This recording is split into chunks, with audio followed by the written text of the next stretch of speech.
Too loud? I fixed your headphones. Tell me when.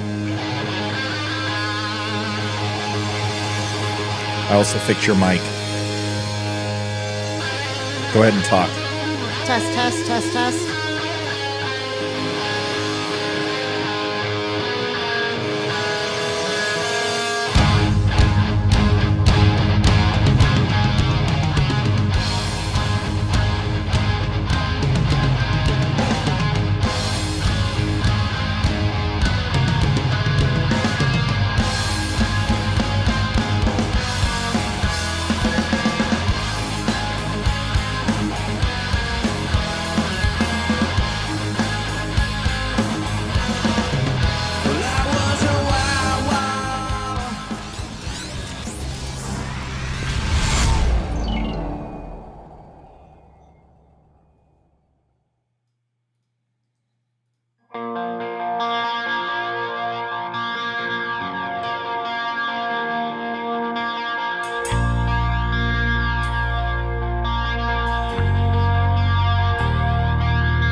Olivia, give me a quick sound check, please. Test, test, test, test. Is it low? No, I just need you to give me a sound check. Testing 1 2 3. Testing 1 2 3. Test, test 1 2. Test, Ooh, test. we're finally coming in clear. You notice how there's no background noise in your headphones? Listen. Yeah, there's none. Right. So I fixed it. What'd you do? I fixed our noise gate. Our noise gate was dropping a little bit too hard, so it was increasing overall volume. So I dropped it down to like 20 dB. And now it purrs like a kitten. Like if you listen to the news article this morning, it's like there's no back. I can't hear you. I can't hear your clicking. I can't hear your typing. Nothing. It's perfect. Nice. So I don't know what any of that meant, but big penis.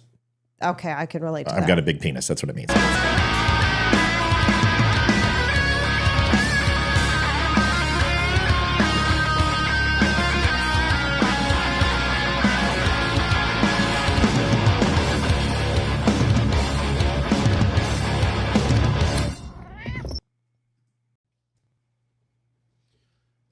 Hey, gang, Dominic Izzo, host of the Rants of Izzo show here on Spreely TV, reminding you, watch my friend Matt Spear on the DUM Show daily as well here on Spreely TV. You're going to get talk, news, trending politics, all social issues, everything entertaining and engaging and educational. Do it. Watch it. The DUM Show, Spreely TV, home of free speech. Speak freely here at Spreely. Pretty damn cool. Spreely TV and the DUM Show.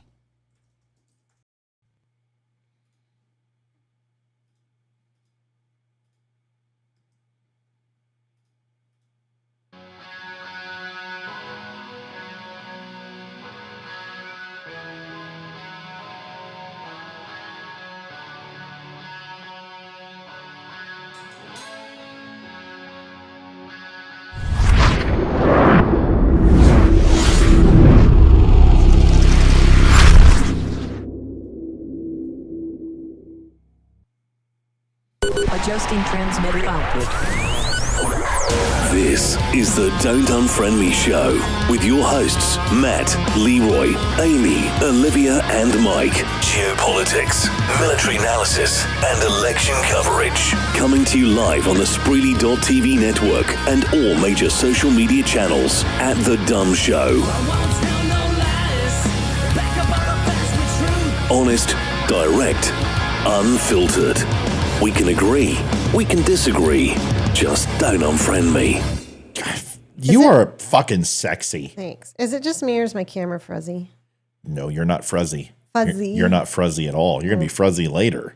Fuzzy. Fruzzy Wuzzy was a bear. Fruzzy Wuzzy was very snuzzy. Had no hair. Fuzzy Wuzzy wasn't fuzzy. No. Wuzzy. Fuzzy Wuzzy has hair.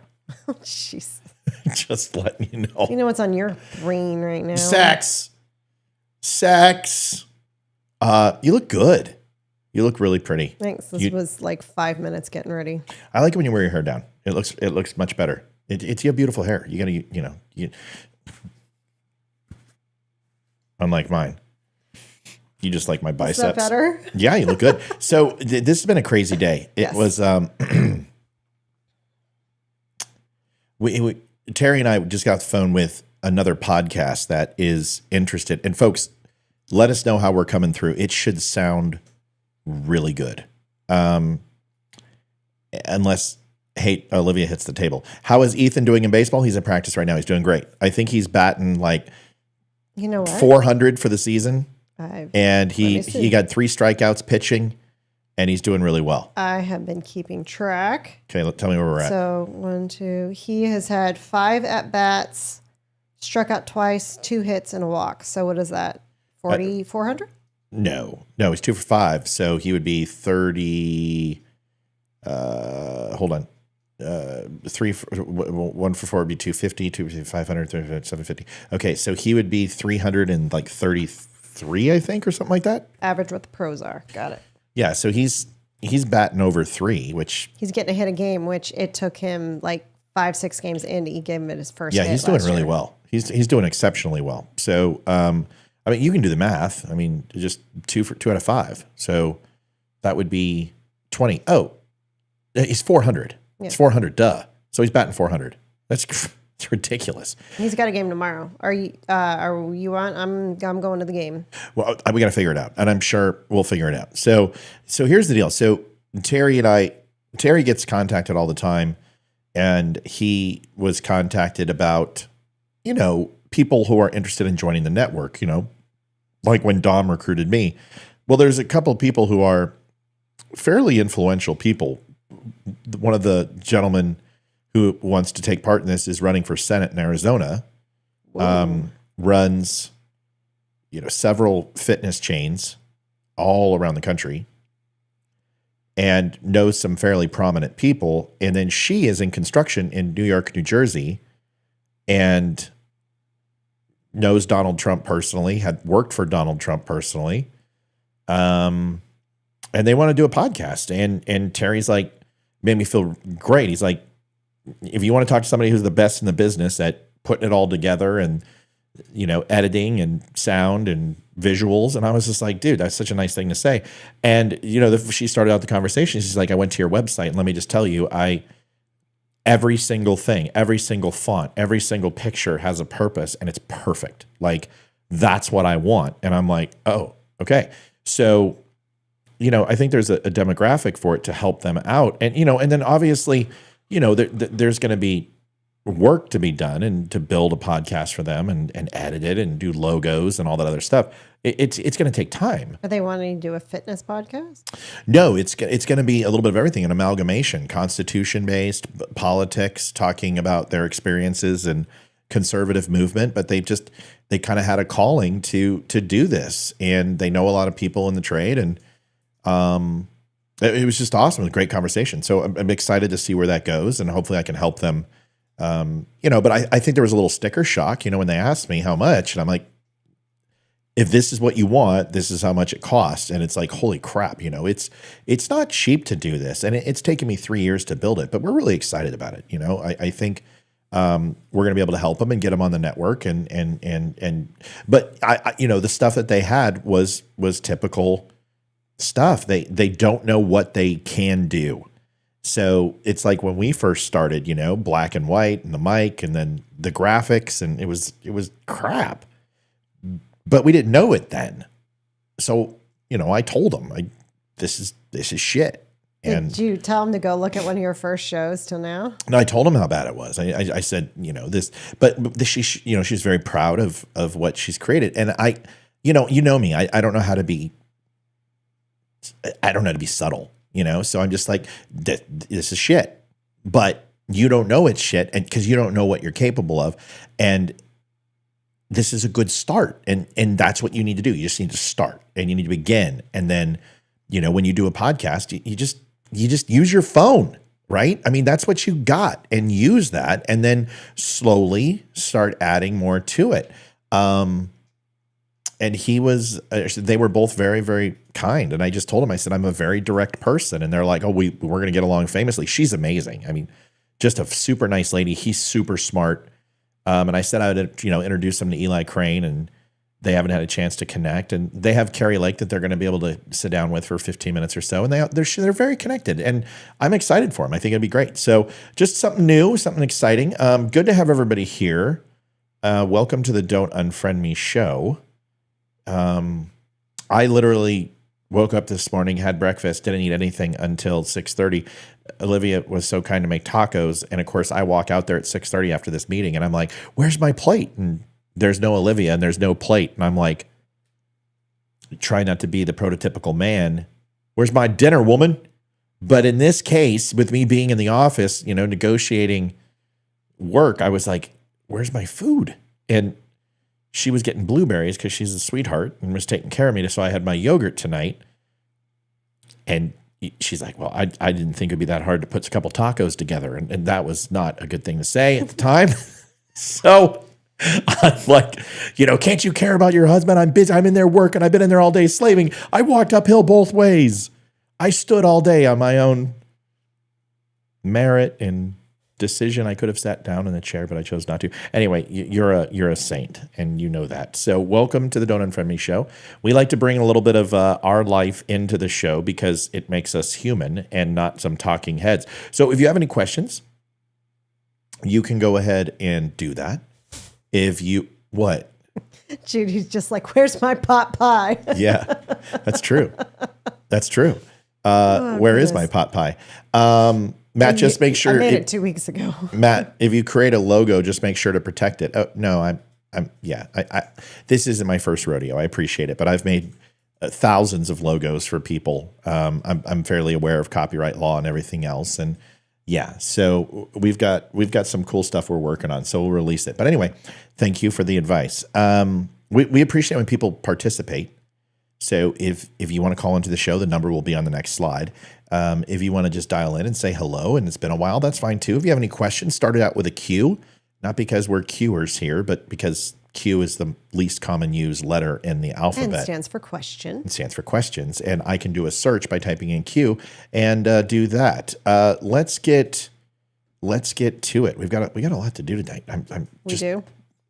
I don't even know what we're covering. No, because it was short notice, but we got a ton to do. So let's get to it. First things first. Today was a busy day. Had a chance to do an article, and if you haven't had a chance to look at that, go to the news.thedumshow.com and take a peek. I think what we're going to do is, since I haven't had a chance really to do a slide, we'll just have the call-in number there, and because it was so up against it. The first thing is a video. If you guys remember, did you see the Death to America videos, Olivia? Was that the anti-Israel protest where he was up there and the people in the crowd were screaming that? Yeah, correct. Yeah, okay. Yeah, so the pro-Hamas people, they like to pretend that they're pro-Palestine, but they don't give a shit about Palestine. They've never cared about Palestine. Muslims don't care about Palestine, hence why they wouldn't let them in Egypt. Syria wouldn't let them in, and certainly Lebanon isn't going to let them in. And people in New York and Florida and wherever else they're protesting, they don't care about Palestine. They care about hating Jews. And that's what this is about. And everyone knows that's what it's about, because you weren't pro-Palestine before. You won't be pro-Palestine after. And the only thing that made you come out of the woodwork is they attacked Jews. What makes me wonder is how many of these people even knew where Palestine was on a map before this whole thing started. They knew where Palestine, Ohio was before probably Palestine. Because, listen, the only reason you started talking about it Remember, no bombings were taking place right away. They gave them 30 days before they flattened everything. Yes, they did some retaliatory strikes. You guys started protesting right away. October 7th, you were celebrating the Jews getting hit. I played those videos in Chicago. I played those videos in New York. The Jews hadn't even responded yet. You already started saying anti-Semitic and down with Jews shit. So if you weren't saying stuff on October 6th and you were saying stuff on October 8th, it means that the reason you're saying stuff is because Hamas attacked Jews, killing 1,700 Jews. So you're protesting Israel defending itself. So you're pro-Hamas. Listen, can't you just say it? It's like when I call out the people who hate Jews and they're like, oh, I don't hate Jews. When I used to go after the Groypers. It's like, yes, you do. You know you do. It's like when I was out with Carrie. Oh, I'm pro-Palestine. You're not pro-Palestine. I peeped your profile. You haven't said one pro-Palestinian thing ever. You're pro-Hamas. Just admit it. You consider Hamas to be freedom fighters. Just say it. Just use the same talking points as AOC. That's fine. But don't sit here and lie. Don't pee on me and say it's raining. Give me a break. Also want to apologize to Amy tonight. I didn't have time to add the cells to the other 7 slides. There was just no way I could get her on. It was that bad. So I'm just sick and tired of hearing this crap. Just admit you don't like Jews, okay? And then we can have a real conversation. It's just like people who abort babies. Just admit it's murder. You know it's murder. Bill Maher said it was murder. You know it's murder. We all know it's murder. Let's watch this video. This isn't going to make you happy. I think you're not going to like this, Liv. I'm pretty sure I won't. Just telling you right now. Here it is. Let me see if I can get this video up here. What? Why aren't you? Oh, I forgot I switched my window. See, you had me sit down because last night you made me feel bad. No, I you just like it when I sit down. Well, no, I like it when you stand up. But the last time you tried to stand up on the live show, your camera chugged, and that's what I was worried about. My phone did chug. It did well last night, though. It didn't break. All right. So this lovely creature. First of all, let's be really clear. It's really important that I'm clear. You are wearing a ceremonial scarf known as the shamag. And that is what the PLO wears. That is what Hamas wears. That is a terrorist shamag.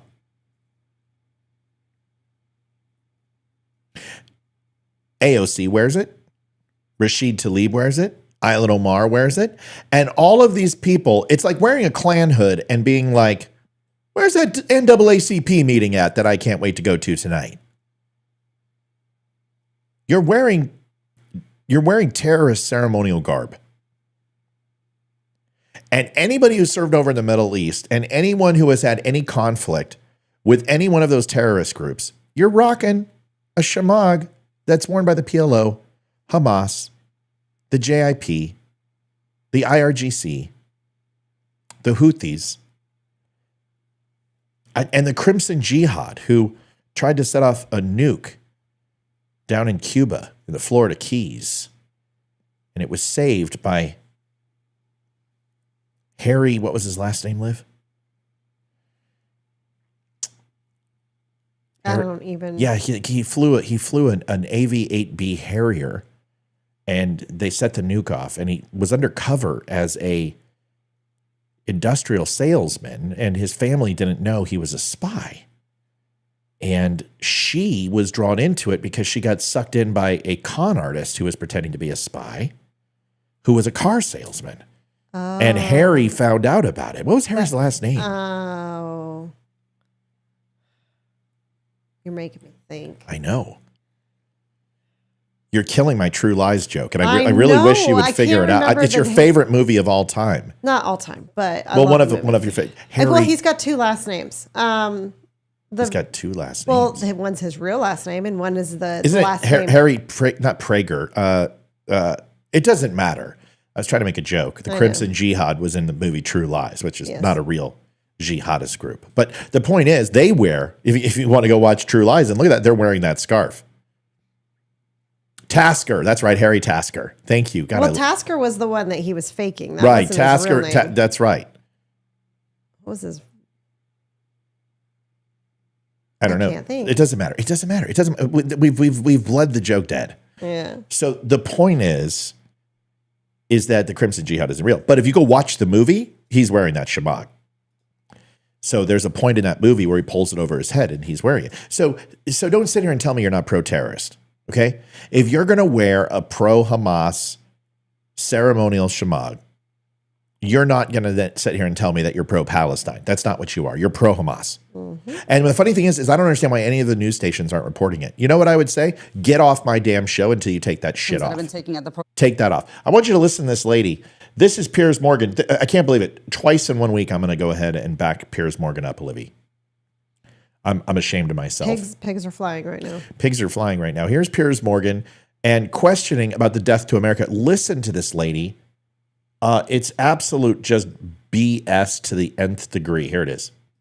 You know, phrases and actions that have been taken at the protest haven't actually been violent. They haven't harmed anyone. And I don't think we should focus. What do you think about people chanting death to America as they did in one video clip? I think that that's just a phrase maybe said by an individual. Well, no, the whole crowd began joining in. I didn't see that. Yeah. So this guy said it and then the whole crowd began chanting it. What would you condemn that? I'm here to talk about the entire Hang on, you're here to answer my questions, actually. Would you condemn what they were chanting, death to America? I think we should condemn Palestinians actually being killed. Okay. I think that... That's not the question I'm asking you. So I will ask you about Gaza. But that's right. It was Harry Tasker and his cover name was Rehnquist. Yeah, that's right. That's right. Okay. Yeah. Would you condemn people in America chanting death to America? What do you say? I don't condemn how people choose to express their rage verbally. I don't condemn that because at the end of the day, the reason they're saying that is because the U.S. is sending the tax dollars and the weapons that are actually creating death do you support them chanting death to America?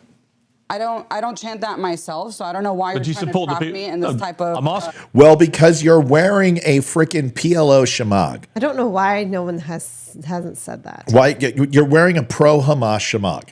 That's why. That's why. Okay?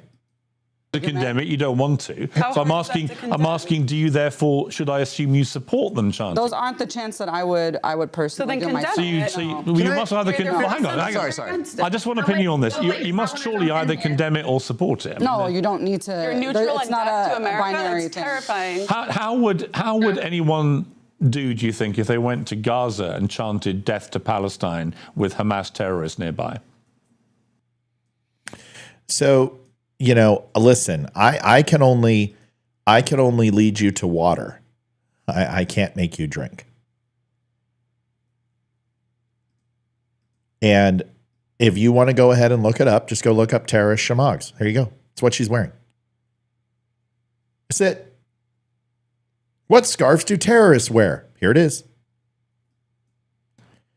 So don't give me any bullshit, lady, because what's hilarious is I'm a white guy who has spent some time overseas, and I know more about you than what you're wearing than you who's actually wearing it. So when you see AOC and Rashid Tlaib and Island Omar and Presley and this bimbo wearing this stuff, make no mistake, they are just as bad as the guys like Stu Peters, just as bad as Jake Shields, just as bad as the Groypers who pretend they don't hate Jews but do. And then they go, what? I never said I hate Jews. What are you talking about? I just post anti-Jewish shit and propaganda every single day. What do you mean I hate Jews? I don't hate Jews. I never said I hate them. I only constantly talk about them 24 hours a day, that they are responsible for everything bad in the world, that they run all the money, that they're elitists, that the Rothschilds control our government, that their political action committees, which are not some of the most expensive on the planet. Why don't you talk about NRA? Why don't you talk about Planned Parenthood? Why don't you talk about oil and gas? You think the Jews spend a lot on politicians? Holy shit, give me a break. But you say this stuff all the time, and you hate Jews. It's obvious you hate Jews. Just admit it. Well, the same holds true to Miss Terrorist Lady, Miss Clackavest. I don't know what her first name is. Miss Clackavest, I like that. I don't know what her first name is, but I think it's Wanda Clackavest. So Wanda Clackavest sit here and says, I do support speech, and I don't make that distinction. And No, yes, you do. It's Liv. If you're wearing a KKK hood, what do you think some of the things that they would think, those type of people, what were some of the mantras and sayings that the KKK would have? Like, what do you think some of the things they would say? Like, if they're going to write a hallmark to a black person, what do you think it would say? Death to all blank blanks. I would assume something Blank along. blanks. Oh, yeah. You're adding colorful metaphors to this slur. Okay, so blank. What else would they say? May you all burn in hell. Right. That sounds about right. I'm thinking something like that. Right. The only good blank is a dead blank. Probably. So right. So those are something some along the lines of that. If somebody's wearing a hood, would you tie those idioms to the Klan? Yes. Yes. All right. Yes, I would. So if you have somebody who is of Muslim descent, religious beliefs, and nationality, Palestinian, I would assume, or it doesn't really matter. She could be anything because she's a protester. So she's just offended by whatever the left tell her to be. But she's wearing a terrorist shamag, and she's supporting under the guise of pro-Palestine. Just like, the Klan is like, I'm pro-Christian, right? I'm just pro-white America. What do you think some of the things that she would say if she was to write a Hallmark card to a Jew? I would think it would probably be the same as what the KKK Hallmark cards would be, but give me an example. Death to all Jews. Right. You're a Jewy Jew. Mm-hmm. You're a Jujubee. Would you like a Jujubee? It'll pull your fillings out when you eat it. You're a dirty blank. Mm-hmm. You're a sewer dwelling, rat infested vermin blank. Mm-hmm. Sound good? I'm sure they would tie the Holocaust in there somewhere. Hitler didn't get them all. Yeah, something like that. Yeah.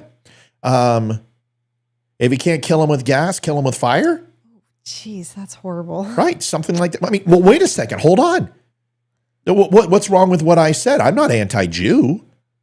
Why would you think I don't like Jews? Because I said those things. I'm just calling out what I think. I'm just expressing my rage. This lady's full of shit. She hates Jews. And like most people who pretend something, they want to stay on the fence so people will listen to their cause. She's too much of a coward to say she hates Jews to piss off all Jews. And she's too much of a coward to go ahead and say that I don't condone the words death to America because she doesn't want all her little terrorist buddies and gals and friends and fellow clackers to disavow her. Because honestly, she's making money from both sides. So let's have a real conversation, right? Let's have a real conversation because that's... I gotta go and get eat. And also the cat just got our door ringer. She's on the video. So as she got out. All right, go get the cat. I'll wait. I'll be back in like 15 because I gotta get E. 15? Yeah, I gotta get E for practice. Oh, okay. All right, quiet. Gosh. Jeez, woman. So loud. Not that much. Not that much. I mean, you can't bang the drum all day. Well, now what do I do? Now I got to close this window. Jeez. I guess she does that when we're making whoopee. She just up and leave, and I'm just like sitting there like, are you coming back? Are you going to show up? Bye, honey. All right. So let's just be honest. I think we're at that stage in life where we can be honest with each other. If you don't like Jews, just say so. I take some umbrage with Filipinos sometime in the military. I thought it was really frustrating in the military. Supply clerks, cooks, and everything is when you are in the Pacific, you kind of get shoved to the side if you're not Filipino. And they run the boat. I didn't like that. I didn't say I hate every Filipino. How stupid. I can sit there and say, I got upset by the Filipino mafia in the Navy. But that's what happens when you alienate a people and you don't allow them to have top secret security clearance. They have to do the shit jobs. They're going to have a chip on their shoulder. So I kind of aligned with Filipino people too. They serve their country. They deserve to be treated with respect, but they can't hold any clearances of that magnitude. unless they're American. But I have a problem with Filipinos in the Navy when they did that. I have some problem with some Arab groups, no doubt, and the actions of some. Of course, I have some problems with Hasidic Jews. I think they're Old Testament type Jews, and I think they are very much caught in their way. They hate Christians, and I think they're like most zealot sects of religion, whether it be Opus Dei or whether it be some Sunnis or Shiites, Sunnis or Kurds, and what they believe. I think there's zealots in every group, and I have white Christian nationalists, which, people pretend, we're not white Christian nationalists. We just want white America, and we want Christianity to be the only religion. Okay, well then you're a white Christian nationalist, dude. We just want to celebrate our God. Okay, that's totally different. We want the United States to establish Christianity as the only religion, and we want only white people here. Okay, that's racism. You're being racist. That's okay. You can do that, but don't pretend you're not a white Christian nationalist. You see what I'm saying? So there's groups that I don't like, and usually they're on the wrong side of history, or they're wrong side on the moral argument. And listen, there's a difference between moral high grounds or moral platitude and moral argument, right? The left like to believe that they're on a moral high ground. I've got the moral high ground, like they're Obi-Wan Kenobi and Anakin Skywalker. Don't do it, Anakin. I've got the high ground. You're underestimating my power. Anakin, I'll destroy you. You will try. Oh, God, shitty movies. So it's okay. You can say there's people you don't like. There's nothing wrong with that. Now, when you start adding adjectives and you start adding descriptors like dirty and racial epitaphs in front of that, you no longer are disagreeing with a singular body or a group of people. You are single-handedly alienating and castigating aspersions to the point of genocide or destruction or extinction. You have some problems. So let's stop pretending, okay? Let's stop pretending that these people who are on these talk shows actually care about Palestine. They don't. They're pro-Hamas. And let's stop pretending that the people like Stu Peters and Jake Shields and everything else love Jews, because they don't. They blame Jews for everything. Nick Fuentes blames Jews for everything. And people are like, Nick Fuentes doesn't hate Jews. Are you fucking kidding me? You just don't understand his sense of humor. Like I didn't understand Hitler's sense of humor. Give me a break. You don't like Jews. That's fine. And here's the funny thing, because we remember what those conversations were like. I didn't defend Jews. I just went after them for hating them. And what did they say to me? That's because you're a Jew. You're a Jew. I'm like, what? I'm a what? Like, you're a Jew. Your grandmother was Jewish, therefore you're Jewish. Your great-grandmother was Jewish, therefore you're Jewish. Don't you know how that works? No, I don't. I'm not aware. I have African American in me too. Do you know that?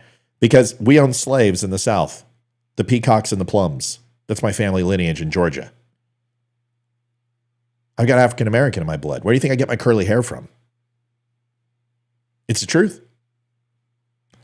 And it's Elizabeth Warren, 1 in 1,024th.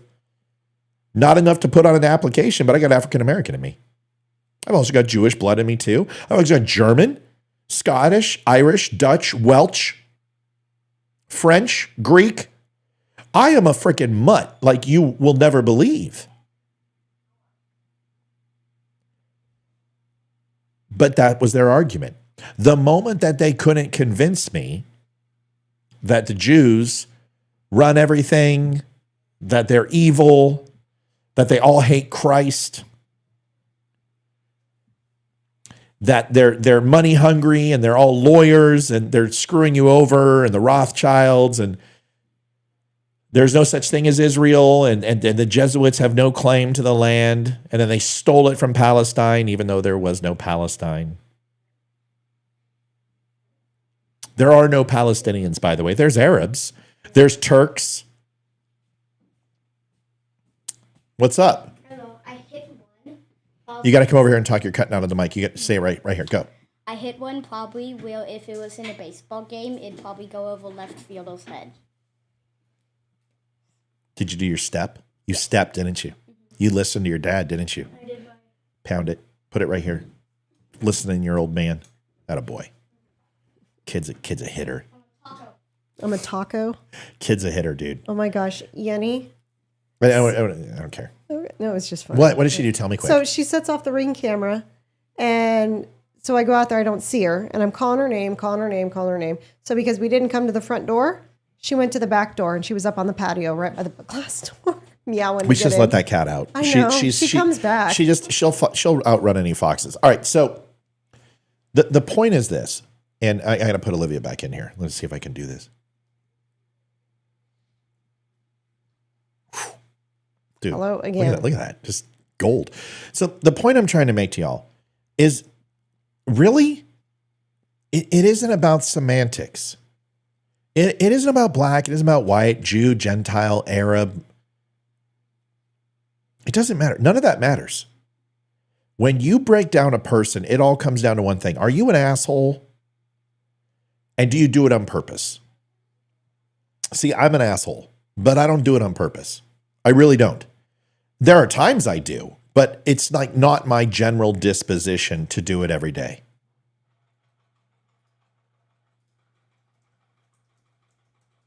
So if we sit here and say, I don't like Jews, and the way you say it is really important.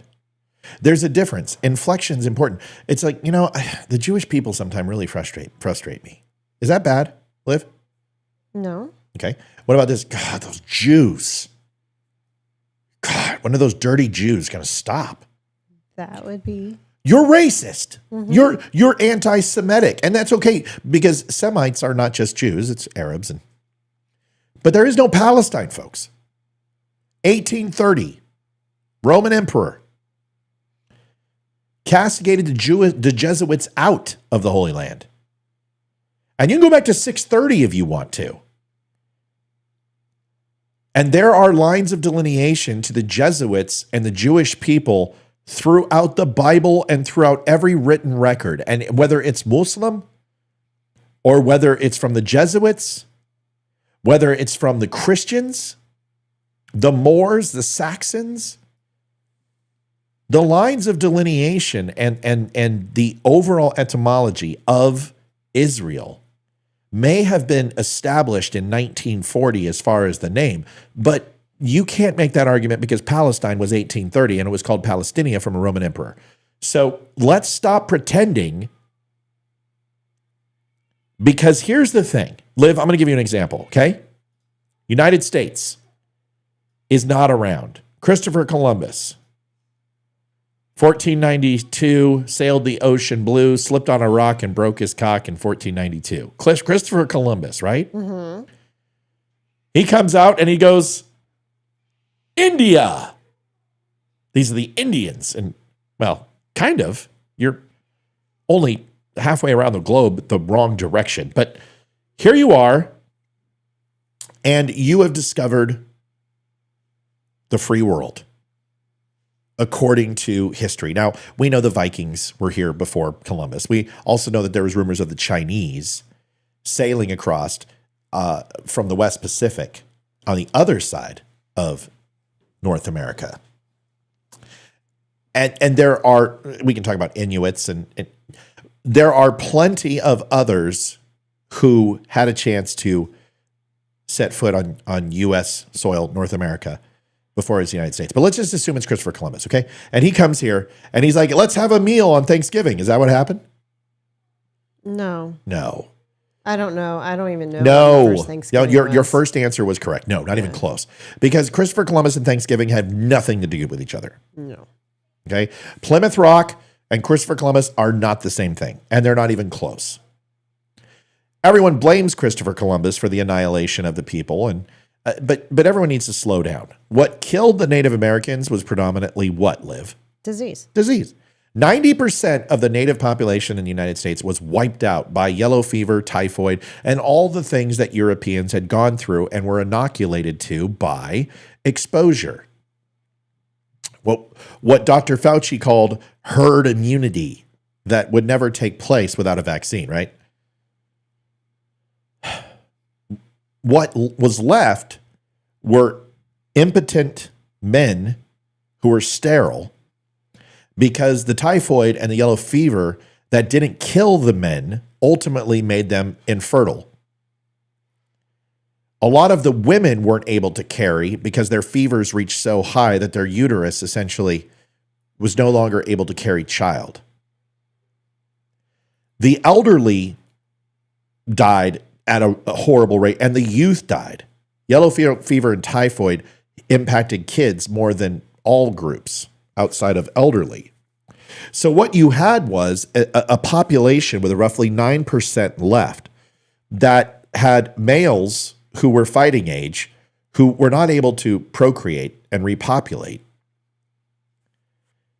And then the rest of them were all killed off by, obviously, the Union soldiers and fellow tribes who were pushed out of the eastern seaboard the more we expanded, and those tribes went to war for the remaining land. Imagine that you're an Apache and all of a sudden Blackfoot, and then Apache is in your, what are you going to do? You're going to fight. So between that and the Union soldiers and the remaining disease that hadn't impacted people yet, and the harsh winters and lack of food and everything else wiped out the Native American population. And it's not that we didn't bring blankets and give them to them full of disease and everything else on purpose. And it's not like we tried to not kill them. I'm not saying that. The point is that you have a population of people where I want you to imagine that if they rose up, and let's just say that the Native Americans all were pushed out of the eastern seaboard. They went into the Colorados, they went into North Dakotas, the Montanas, down in New Mexico. All of these groups essentially formed together to form one giant Native American tribe. Okay, Liv? Mm-hmm. Okay. And even that wouldn't have been big enough. But let's just say it was. Okay? Mm-hmm. And then on the western seaboard, somehow another rival nation came in, which it didn't happen, and provided them muskets, rifles, repeaters, black powder, and gave the American Indians more than bows and spears. Even though the Native Americans had rifles, not to the level that the Union soldiers did. But let's say they armed them. And somehow, after 20 years or so, and then finally the eastern expansion moves into Texas and the mid parts of the states. And the United States is forming outside the 13 original colonies. And all of a sudden, boom, right in Colorado, there is a wall of Injuns. And there's millions of them. Millions. They've been fucking like rabbits. And this Native American tribe pushes white people into the eastern seaboard, into the Atlantic Ocean. Okay? Mm-hmm. Okay, great. Who's right? Who's wrong?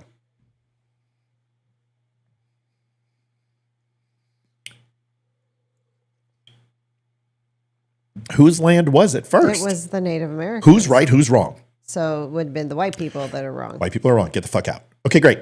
You have Israel. Except the difference in time is about 110 years.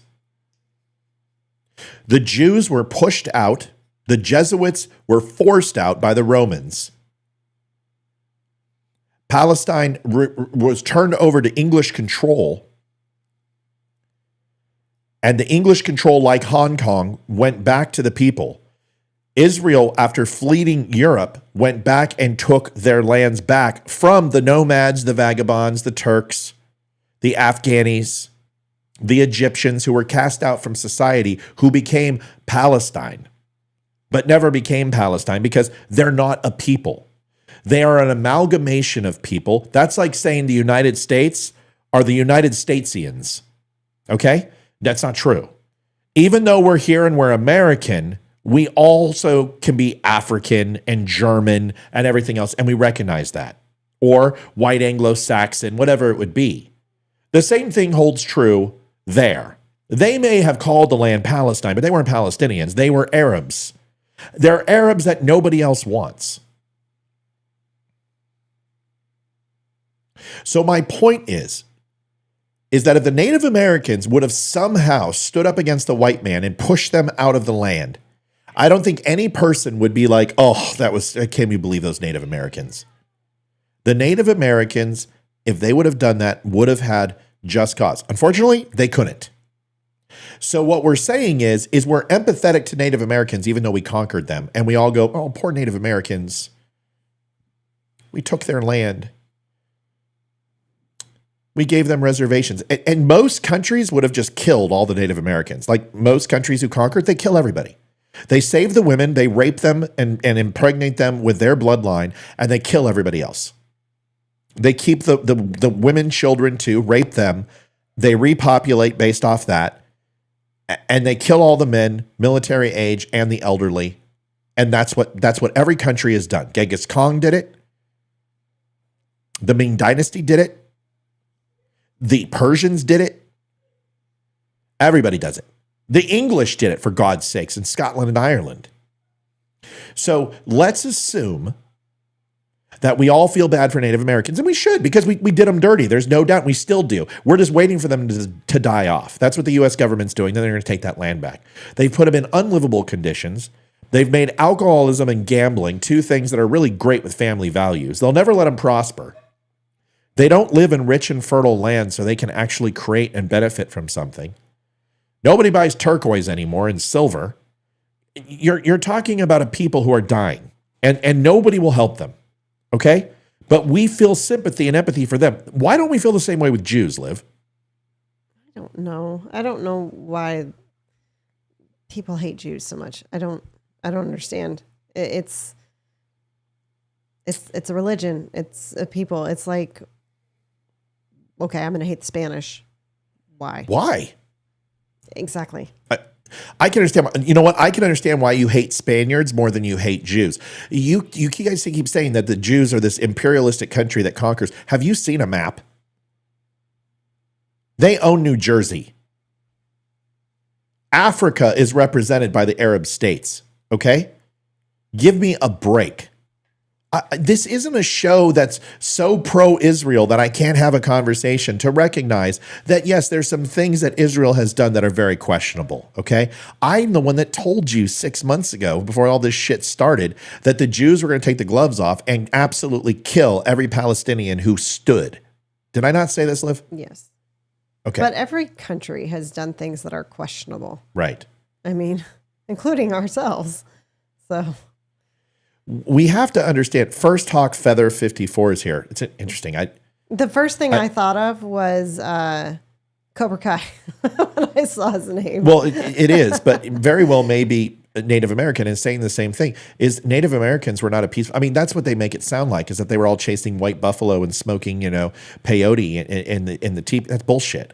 They conquered each other. They raped each other. They stole from each other. They did the exact same things the Americans did. And they forced the Inuits out back up into Alaska and murdered the Inuits. Any remaining Aztec, Mayan, and Incans who survived, where the Indians came from.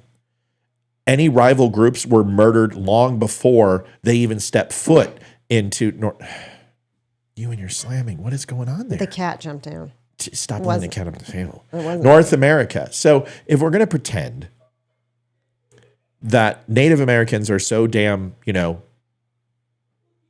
easy to feel sorry for, you may just want to consider that if roles were reversed and Native Americans took over and pushed all white people out of the United States, North America, then you would have some sort of semblance of what the Jews did. They went back and reclaimed their land after being annihilated in Germany, where 6 million of them were gassed and incinerated. And they went back to where they could, where they were forced out. I don't know what your problem is. I feel bad for Arabs in Palestine. I feel bad for the kids. I don't feel bad for the 91% of adult people who believe that Israel should die. 91% of Palestinians believe that Israel is the devil They are infidels and they deserve death. Okay? The kids at 3 years old are carrying weapons and they are taught that the Jews are evil. Yep. Israel may have created Hamas, and we understand that. We created ISIS. We created Al-Qaeda. And yes, Israel tried to encourage, with regime change, to have Hamas lead that country. And I have already said that Netanyahu is not the sole responsibility for that taking place, but Israel is. But you also have to look at the last 17 years where Israel has done everything they can to maintain peace with the Palestinian people. And no matter what they've done, including allowing 77,000 work permits where people took photographs and weaknesses to make October 7th happen, even the people who were working and taking advantage of the Jews were plotting against them on how to kill them. We've got to have a different perspective on this. And anyone who won't listen to that and simply say, yeah, but I want to talk about, Navy vessels that was sunk. I want to talk about the Rothschilds. I want to talk about the Jewish lawyers. I want to talk about the Hasidic Jews who spit on Christ and say Christ is sitting in fecal matter in hell and all this other. Okay. All you're doing is completely washing the topic of any valid argument. You're deflecting from the conversation, which is take the fact that they're Jews out of the equation, take the fact that they're Arabs out of the equation, take the fact that they don't believe in Christ, and try to balance it. Because every time you say to me, oh, well, you know what? They betrayed Christ. Yeah, well, guess what? Jesus was a Jew. And the chosen people of God are the Jews. So if you're going to go ahead and start waxing theological intellect on me and laying it down that the Jews don't believe in Christ and the Hasidic Jews believe that Christ is in hell, swimming in fecal matter for eternity, then I'm going to go ahead and tell you that I think God and Jesus Christ, one and the same, the Holy Spirit, knows the hell of a lot more about you when it comes to Jews than you do. So let's keep the religion out of it and let's just talk about human survival. What would you have liked the Jews to do on October 7th? What would you have liked them to do in 1940 Germany? What would you have liked them to have done in 1830? Get back to me on that, will you? I just don't understand how they've become the most hated people on the planet. I don't think they are the most hated people on the planet. They are the most. Seems like they've become the most openly hated people on the planet. I just don't know why they got there, but I think Christians are the most hated people on the planet, to be honest with you. Even more than the Jews. Because Christian persecution has been going on for a very long time, and predominantly from Muslims and Arabs, but it was also done by the Romans. But you can go back to Mesopotamia. You can go back to the battles with the Persians. You can go back to the Moors and the Saxons. You can go back to the Crusades. But Christians have been persecuted for a very long time. I mean, there is a litany of arguments that you can make that Christians are one of the most hated on the planet. But it's convenient to hate Jews because it makes people money. I guarantee you this. If there was no money in it, you wouldn't hear anything from these people. Anything. They wouldn't be talking about it at all. All right. Next slide, Clyde. Going into something you might find interesting. Livy, this is about Kyle Rittenhouse. okay. And this is Les Armstrong. Do you know what the guys were accused of who Kyle Rittenhouse killed before they were shot? No. Okay. So there's quite a bit. By the way, how's the sound? Am I cutting out or is everything good? Sounds fine to me. Okay, good. So if we're going to talk about Kyle Rittenhouse, I want you to listen to this, but I don't believe. Hello, everybody. I don't believe that when a man sins that the sin needs to be held forever. And yes, these guys that he shot were not good guys. Some of them had sexual assault charges. There was a bunch of stuff. But I believe I didn't say Jesus was not a Christian. I never said Jesus was a Christian. What are you talking about? Why do people walk into the middle of my show and do that? Do you know how frustrating that is? Jesus was not a Christian. Nobody ever said he was. You have to be careful with Muslims and Jews when people say they're not a race. That is not true. That is not the way. Because the race and the religion are synonymously tied together with Muslims and Jews. And they are seen as a race or ethnicity and a religious group at the same time. So that is the way it is seen. Now, you can have a Christian, but that doesn't necessarily mean they're white. For some reason, even though there's white Jews, there's black Jews, there's brown Jews, there's yellow Jews, for some reason, when it comes to, from the Middle East perspective, Muslims and Jews are synonymously tied to their ethnicity and religion. So if you ask the question, are Jews a race or a religion, an ethnicity or a religion? It's both, because they are summarily tied together. And the same holds true for Muslims. So when you say Arabs, Muslims follow. When you say Jews, Judaism follows. Jesuits follow. That's the way it is. Now, there are some groups that say that's absolutely not true, and then there's others that say it is true. But in general, you wouldn't call it ethnic cleansing of the Jews by the Germans unless it was an ethnicity. Do you understand? Mm-hmm. So it is an ethnicity. And the way that they are treated is not the Jews' opinion of what they are as a race and an ethnicity and a theological-based group. It's the way they're treated. Is people do not separate the race, the ethnicity, and the religion with Jews. They are one and the same. And it's more about how the world treats them versus how they see themselves. Does that make sense? Good, great, let's go. Kyle Rittenhouse, this guy survived. Listen to his statement. For joining us here on this lovely afternoon. My name is Paul Prediger. Many of you know me as Gage Grosstrice. On August 25th, 2020, Kyle Rittenhouse shot me in Kenosha, Wisconsin. Since November 2021, I've chosen to remain silent and not speak publicly regarding Kyle Rittenhouse and the events surrounding that night, preferring my anonymity and safety over revisiting a traumatic period in my life. But that silence ends today.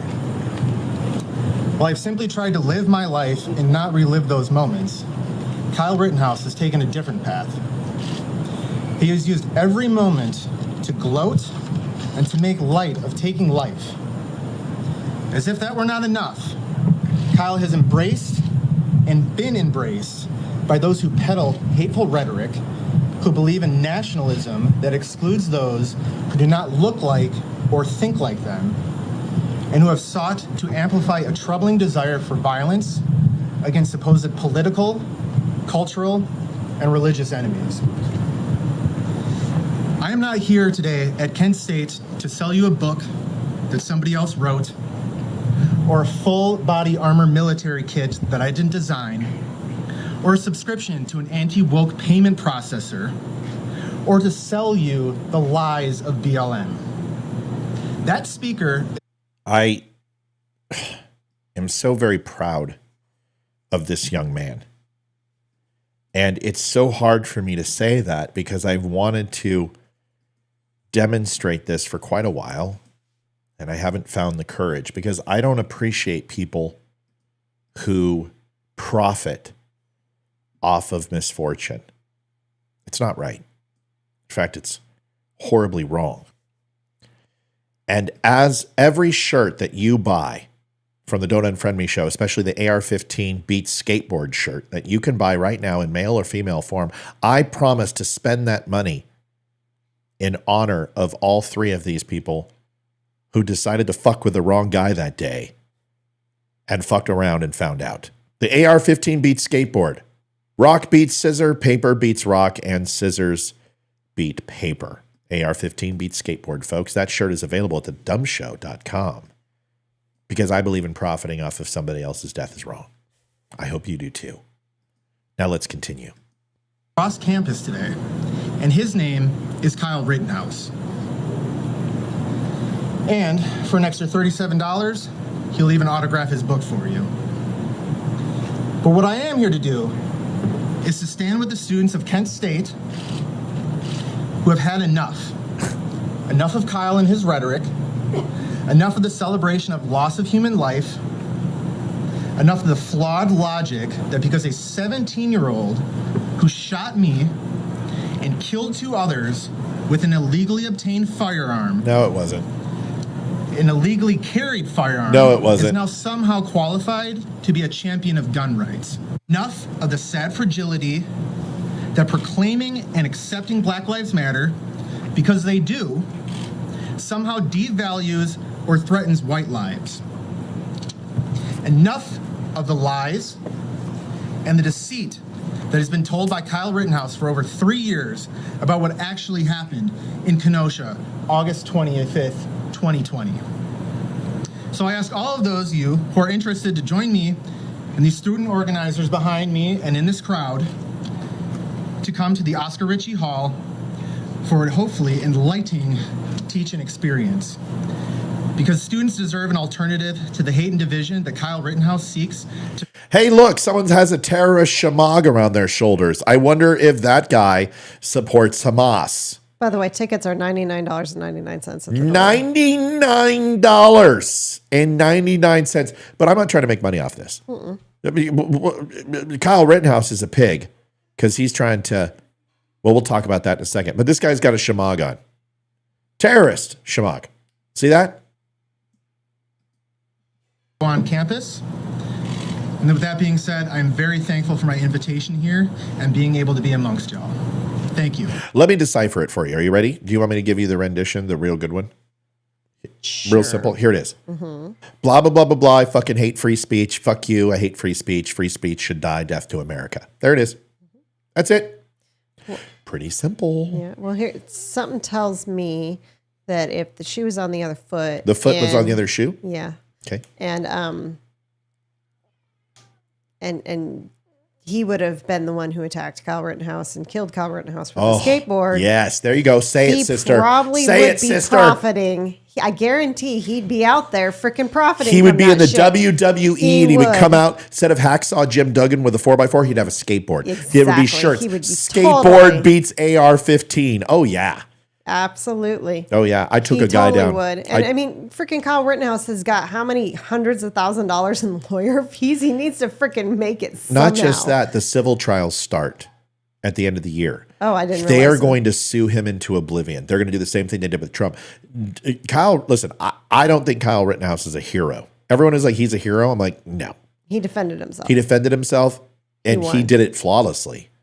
I mean, if you want a master class in how to take down people who are trying to kill you with an AR and have the restraint and the presence of mind not to literally blow away other people, controlling your shot selection, ensuring shot selection from multiple positions is accurate and effective, he did a great job.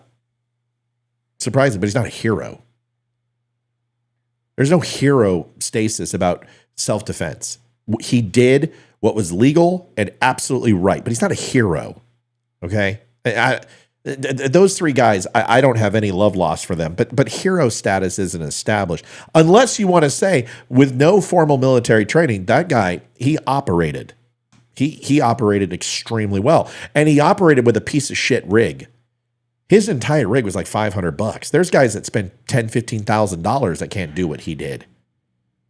He effectively negotiated the situation. He navigated through the obstacle and he controlled the evolution. He did a great job. He tasked.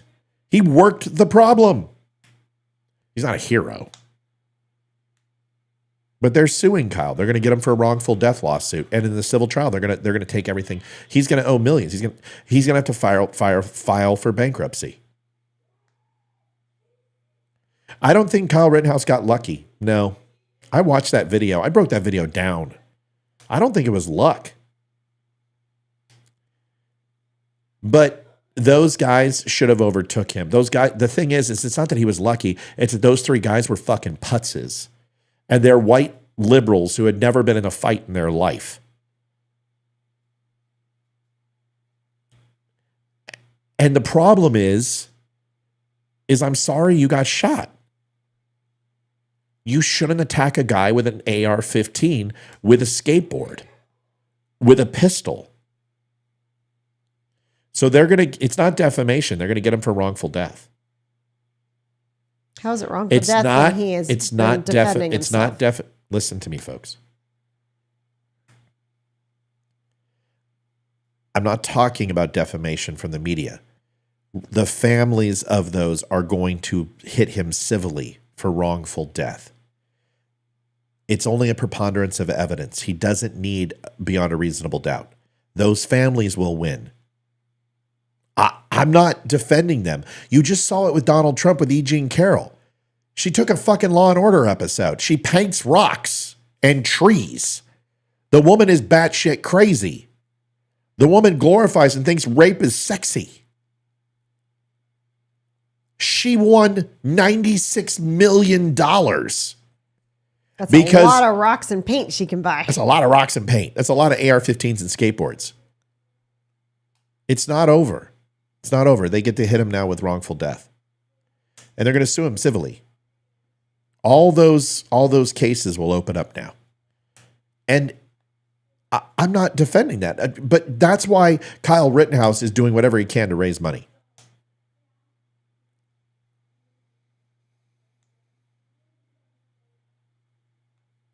That's absolutely right. Sarah says Kyle Rittenhouse will get the O.J. Simpson treatment.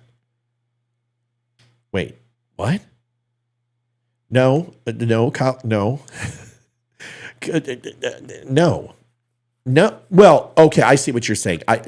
Yes, he will. Sarah, I thought you meant by the way that they perceived him that Kyle Rittenhouse is guilty, and then somehow.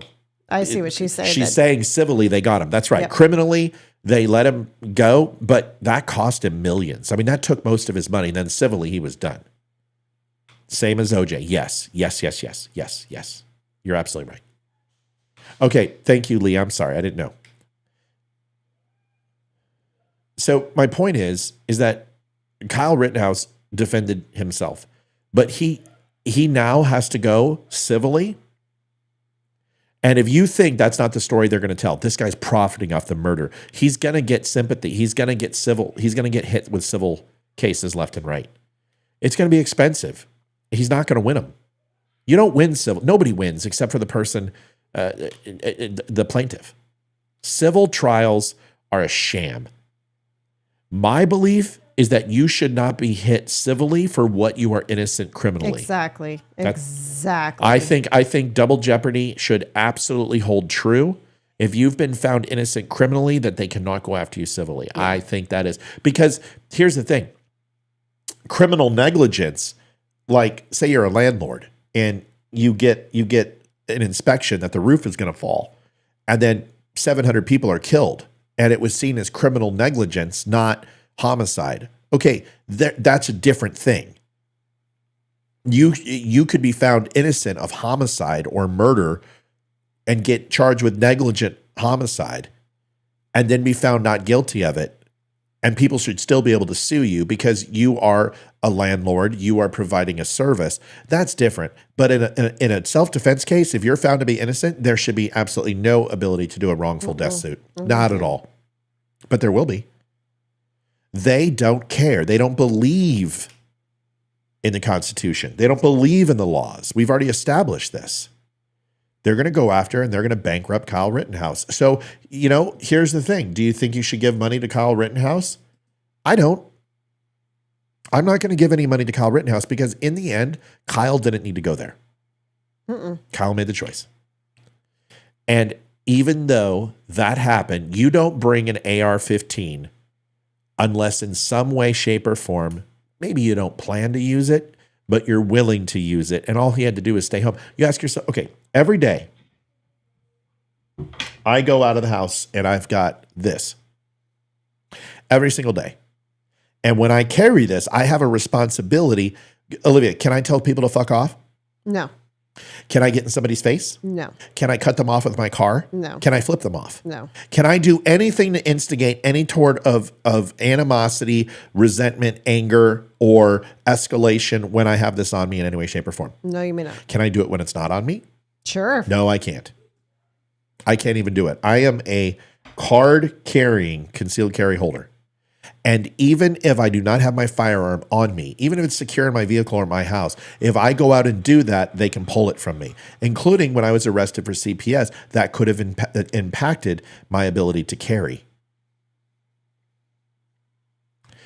When you become a concealed carry holder, you have a different set of rules and a different set of laws. It is designed to make you get home safe. That's it. That's what it's for. So, do I believe Kyle Rittenhouse is innocent? Yes. Do I believe it was self-defense? Yes. Do I believe that Kyle Rittenhouse is a hero and had every right to be there in that situation? Sure. Not a hero, but has every right to be there. Should he have done something else? Yep. Should he have stayed home? Yeah. Yeah. Yeah. Yes. And I think anyone would agree with that. Is he shouldn't have went. I would not go to a protest with a firearm. I wouldn't go to a protest, period. Well, right, me neither. But I would never go to a protest with a firearm. Just stupid. You're just asking. Because in the end, man, allergies are killing me. In the end, if somebody decides to start shit with you in that protest and attack you, if you pull out your firearm and you shoot them, you're going to prison. It doesn't matter. Unless they brandish a weapon, I'm 6'4", 225. I'm not going to win on any jury that I can't handle myself or that I can't take a little bit of a beating. This is the problem. This is the problem. I think if you asked Kyle Rittenhouse, would you do it all over again? The answer would be, fuck no. I would never have went there that day. Now, knowing what I know, but for these guys to sit here and play the victim, you are the one who went after a guy who was armed. You pulled guns out. The moment a gun was out and you did not flee from Kyle or the other guy who was shot, and you decided to join in that fight, and you got into a gunfight with a skateboard, that was the decision that you made that cost you your life. You can sit here and say everything you want. Kyle Rittenhouse shouldn't have been there that day. Shoulda, coulda, woulda. You can't do that. The situation that he was in is the only thing that matters. How he got a gun doesn't matter. Surprisingly enough, it doesn't, because it's a different charge. And although he wasn't charged for that and he wasn't criminally negligent for that, that had nothing to do with a murder trial. Just because you have a gun illegally and you use self-defense for it, it is a completely different charge. It has nothing to do with a homicide. It does not make you more guilty or less guilty to carry a gun illegally. Just like if you're a drug dealer and you have a gun, the sentence is tripled. But it doesn't mean that they go ahead and slap you with murder because drugs kill people and you have a gun, therefore it's murder. That's not the way it works. You get a drug charge and you get a weapons charge. It gets personified and exemplified by the severity of dealing drugs while you have a weapon. They're still separate charges. No matter how much ill intent you have with those drugs and that firearm, you don't get charged with murder because you didn't do anything.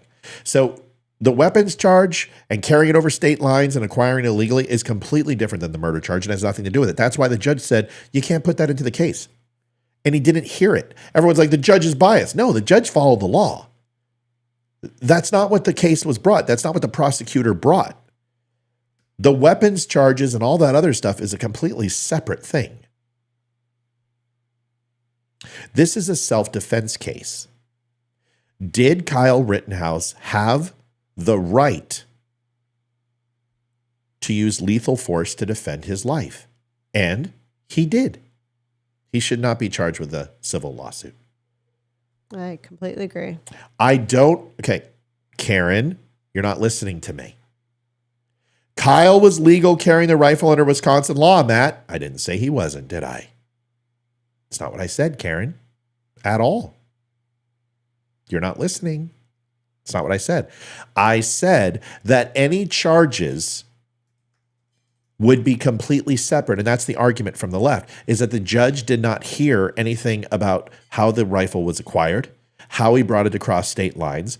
All of that shit was thrown out. And the reason why it was thrown out is because it has nothing to do with a self-defense case.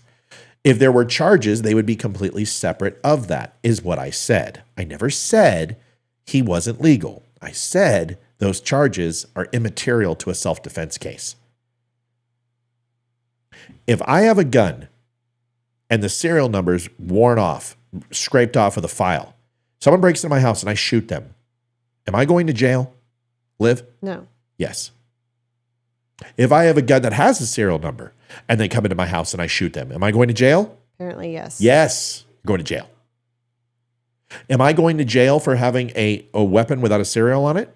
No. Am I going to jail for having an unregistered weapon? No. Am I going to having hydroshock rounds or some sort of illegal round in it? No. Am I going because I have illegal optics or an extended mag on it that's illegal in the state that I'm at? No. I'm going to jail because I killed a person. Even if it's in our home? Yes. Even if it's in your home, you're going to jail. If you kill another human being in self-defense, you're going to prison. How long is the deciding factor?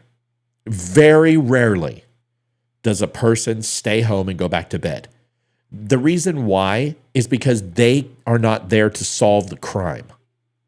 A misdemeanor or a felony, it doesn't matter what it is. If an officer witnesses a crime, they are obligated to take that person to prison if it's a lockable offense.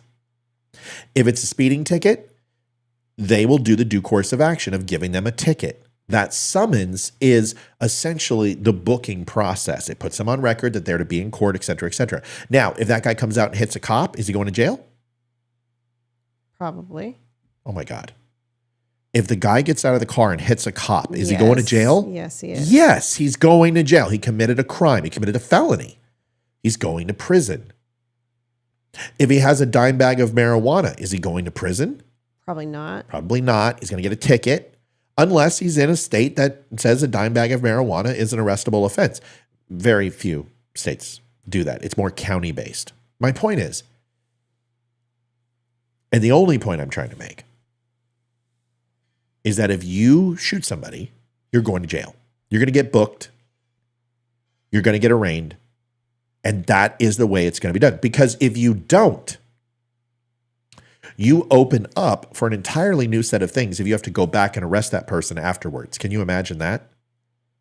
Puts you in a completely different context. Because then your entire case is, why didn't you arrest him immediately?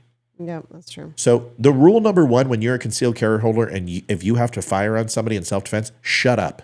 Don't talk. Your answer is this: officers, I want to cooperate to the fullest extent of my capabilities. However, due to the fact that anything I can and say will be used against me, I'm requesting my lawyer. That way I can get advice from counsel. And with him present, I'll be happy to answer any questions you have. Until then, I'm going to use my Fifth Amendment to remain silent, and I won't be saying anything else until I can contact my lawyer. That's it. That's all you say. I'm 100% willing to cooperate. However, I want my lawyer. They are not your friends. There is not one cop who is your friend because any one of them can testify against you in your court case. And they will. Their job is to identify the evidence that made you get put in handcuffs and arrested to begin with. Their job is not to prove your innocence. It's to have enough information to demonstrate without a reasonable doubt at the time of arrest that you are guilty of or in suspicion of committing a crime. Does that make sense? Mm-hmm. That's it. So, does that apply to stand your ground laws? Yep. No. It's not different. Okay. If you break into a home in Florida, I've lived in Texas, guys. You're going downtown. For anyone who thinks that you're going to shoot a person in your home and you're not going to go downtown, then you've been to no concealed carry class.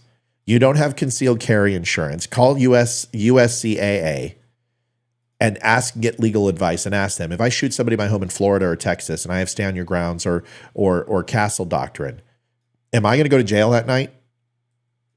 99 times out of 100, you're going to prison. Is there a cop in the building that can tell me that I'm wrong? Yes, they do give a fuck. That's not true, JD. That's not true at all. That's not true at all. I know plenty of cops in Florida. If you shoot somebody in your house, I didn't say you're going to go get convicted and thrown in prison and stay in prison your whole life. You're going to get booked. You're going to go downtown and talk to a detective. For anyone who thinks that you're not, you're just being completely naive. No, that's not true. You won't go to the jail and not press charges. Not until a detective hears your story and does a basic investigation. And you very well may go to jail unless it was a justified shooting. See, so JD, that's absolutely, Tina, either call in or tell them I'm crazy. Tell them I'm wrong. Tell me I'm wrong. Matt, read the next comment. You will go to the jail and then they won't press charges. That's not true. Is that the next comment? I'm going to do the dead if anyone enters my home, then I will be silent upon arraignment. Well, right. Yeah, you defend yourself. I didn't say you don't shoot them. Someone enters your home with you have to assume that they are there to do you bodily harm. You execute what you should do, which is to protect your castle, protect your home, protect your family. Of course. What I'm telling you is you're going downtown. Thank you, Tina. I don't care what state you're in. You shoot somebody in your house, you're going to go downtown. And the reason why is because it's precautionary. And they're not going to slam you up against the thing and beat you and kick you and tase you. Like, Mr. Spear, we got to take you downtown for some questions. The detective's going to want to talk to you and to make a statement. Do you understand that? Yes, sir. Do you want to talk to me at this time? And is there anything that you would like to say? No, sir. Are you willing to talk to me right now? No, sir. Well, why won't you talk to me? And then you say the statement I said, and then you go down and you wait for your lawyer. But you're going to you're going downtown. You're going in the squad car. You will be cuffed. You will be fingerprinted. You will be booked. I'm just letting you know. Because if they don't do that and they find out that it wasn't a justified shooting, it creates an entire whole nother situation when those detectives have to then arrest you. And you simply say, well, why did you let me go free after 36 hours and then come and arrest me? It's a very different situation. You shoot somebody, you're going downtown. That's it. Okay? And I didn't say don't. I'm just telling you, you're going downtown. Let me ask you a question. Was Kyle Rittenhouse arrested? Yes. Yeah. That's it. You're going. Even stand your ground. You have a right to the presumption of innocence, but they still have to go down and process you. They still have to question you. You still have to give a statement. Understand. Okay. Do you remember the show Liv, The Old Man with Jeff Bridges? How great that movie. That was fantastic. Oh, in fact, I want to watch. Waiting for season 2. Let's watch it tonight. After we finish Mandalorian, let's watch it. Mm-hmm. When those guys come in and they've got silencers and they come in and they want to kill Jeff Bridges, and Jeff Bridges defends himself with his dogs and just kills them both. And the cops come and they're like, well, do you think, why anyone would want to hurt you? No, I don't know. And, he left the silencer on the body. He would have went to prison. Or he would have been taken downtown and booked. Okay. And he would have had to talk to a detective. Oh, okay. I get it, JD. I'm sorry. I'm not trying to come down on you. Yes. They're going to take your firearm too. Yes, and the officers are not there to make a decision of guilt or innocence. They are there to collect the circumstantial evidence and to make a preliminary decision whether you go with them or you go home. So it's a standard process. I mean, the first thing I teach you in self-defense and firearm safety when you're going for your concealed carry is that if you shoot somebody, you're going downtown. You're going to get cuffed. They're going to take your firearm. You're going to get cuffed. You're going to get booked. That's going to be the process. Whether any charges are filed is not even going to happen at that point. They may have some preliminary for why they arrested you, but charges are filed by the prosecutor and the state's attorney or the district attorney or whatever. So to know what you're being charged with doesn't necessarily happen at that moment, because you're going to get a provisional charge so they can make the arrest. For instance, when I was arrested for the CPS incident, they had me for contributing to the delinquency of a minor. Well, that's not what it was. It should have been domestic abuse, even though it wasn't. That's what I should have been charged with. But they charged me with contributing to the delinquency of the minor because they couldn't prove domestic abuse. And they were never able to, and I was never charged with domestic abuse. Liv, right or wrong? No, you never were. Never were. So they could never prove that. So the judge was going to throw this out anyway because they charged me with the wrong thing. Because there was nothing they couldn't prove domestic abuse. Because there was none. I spanked my son. So understand that you may be arrested for something. You know, Mr. Spear, you're being arrested right now for homicide. This is a homicide at this point until it's proven that this is self-defense, this is or manslaughter, whatever they feel is necessary. But you'll be arrested and you'll be told what you're being arrested for. And then when you get to the station, the detective will say it, and then the detective will make a recommendation to the prosecutor, and then based upon the evidence, they will either go forward or they won't. But either way, you shoot somebody, you're going downtown. And that's in every state in the union. Glenn says, charges never go away from your record, even if you were cleared later. That is not true. So, Liv, do you want to explain this? You can get an expungement, and that's what you got. Walk them through it. So, once everything was cleared and all charges were dropped, everything was dropped. With extreme prejudice. With extreme prejudice. That we filed for an expungement. So basically what happens with that is all of the fingerprints, the record, everything is completely sealed. No one has access to it. No. Destroyed. It's not sealed. It's destroyed. The only ones that are sealed are the FBI. Your fingerprints go to the FBI, and you have to go back and get reprinted to establish your identity. Those fingerprints are sent to the FBI, and then they are destroyed. There is no record of whatever happened with it. It has been completely expunged. My lawyers took care of everything. You can go and do a background check on me. You can do a search. You can't even find nothing. Now, the only thing you can find is that the CPS has to keep it online that there was an investigation for 1 year. But what they have to say is that there was absolutely no evidence of the suspicions that they were relegated to find. If I'm not mistaken, what I got out of that was it was 3 years, and the only way that anything on that can come out is if another CPS investigation is open to you. It's strictly CPS. No, because it was extreme prejudice. Extreme prejudice means that you cannot be charged in any way, shape, or form or facet, or that case cannot be reflected upon ever. Again, No, I'm talking about the CPS records. Once again, extreme prejudice, that case can never, ever in the court of law, any federal institution, any criminal court can never, ever use that again.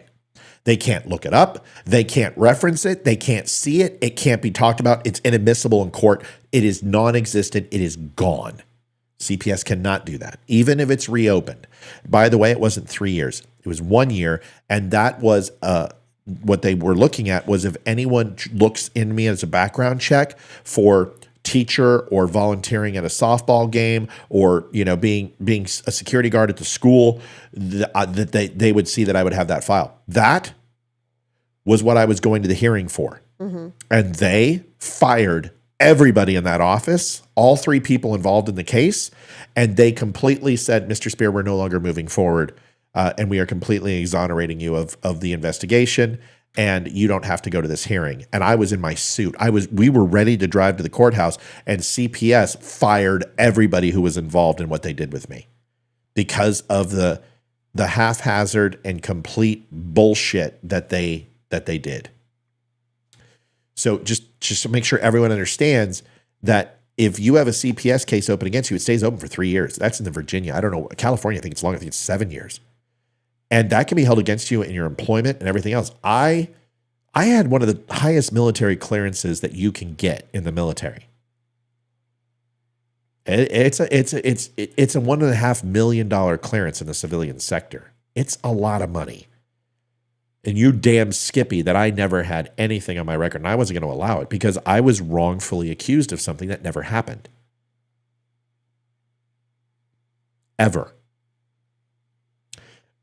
Some of you had a chance to hear that story.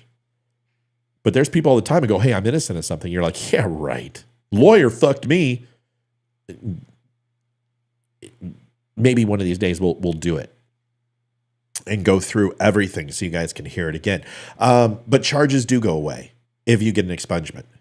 Okay. Anything else? Record will show you were cleared. No, it will not. You're not listening, Glenn. No, it won't. Nope. Record will show you were cleared, but it is still in your file and it will always be there to give people doubt on any future charges. That is absolutely not true. No, the expungement erases it completely. Glenn, I'm sorry, you're wrong. 100% incorrect. Because what you're saying is if charges were dismissed. My charges weren't dismissed. I wasn't found innocent. I was never charged. Everything was dropped. Everything was dropped with extreme prejudice. Those words are very important and not said very often in court. It means that the state prosecutor got it wrong, that I was wrongfully accused of something that I did not do. Therefore, I had the right to expunge all records. And I will tell you why. Because my security clearance is 100% clean as a whistle. I didn't even have to report this. When you have a TSI and an SCI that is within a certain period of time, if you get a drunk driving charge, if you go ahead and get some sort of criminal negligence, if you do something felony-based or misdemeanor, you have to disclose it, which I did. There's nothing. You can go to the FBI and there's nothing. You can go to the local courthouse. You can run a background check on me right now. You can do an NCIC check. There's nothing. It's not there. That is what an expungement means. We have certified under an affidavit, an oath, that these records were completely destroyed and removed from my permanent record. Yes, and it cost me $10,000 to do it. That's right. It cost a shit ton of money. Do I trust the FBI? I trust my buddy in the FBI. I trust my two friends in the FBI. Yeah, I do. Yeah.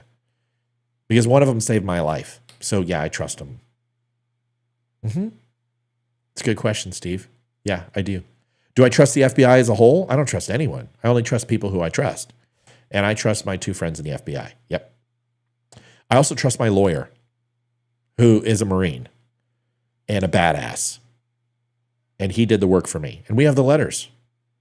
$700 is the going rate. Don't ask me how I know. $700 my ass.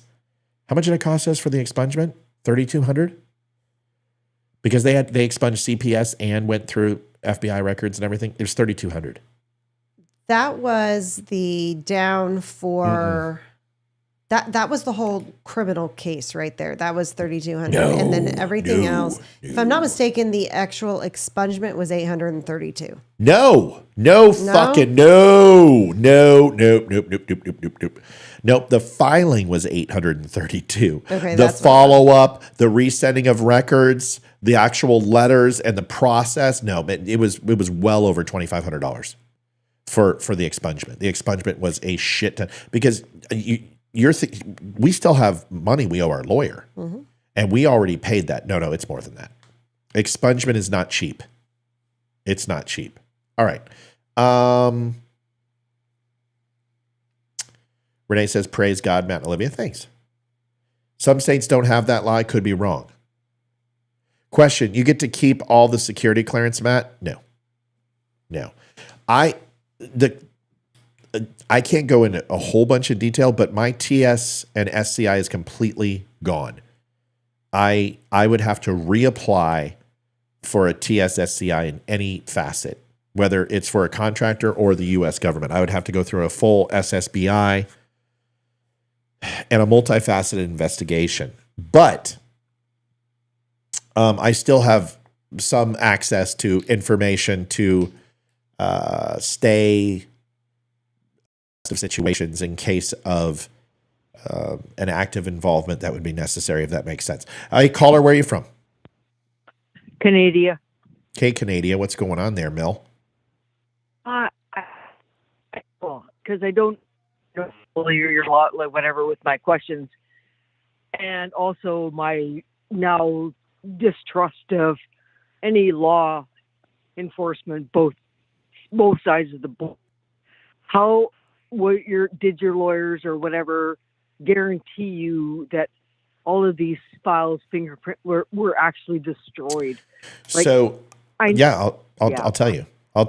So, local, state, and county fingerprints and arrest records stay at the local sheriff's office. And we went down to the sheriff's office and we submitted my fingerprints, and those were summarily destroyed. And I can check that with a basic background check. I can use any $25 system to look against my record and to see if it's gone, and it's gone.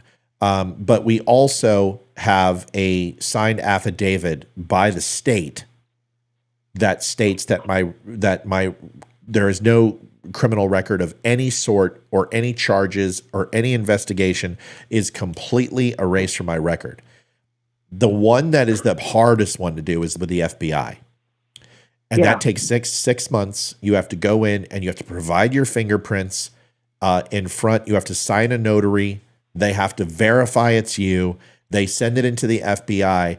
And the only thing that the FBI has are your fingerprints themselves.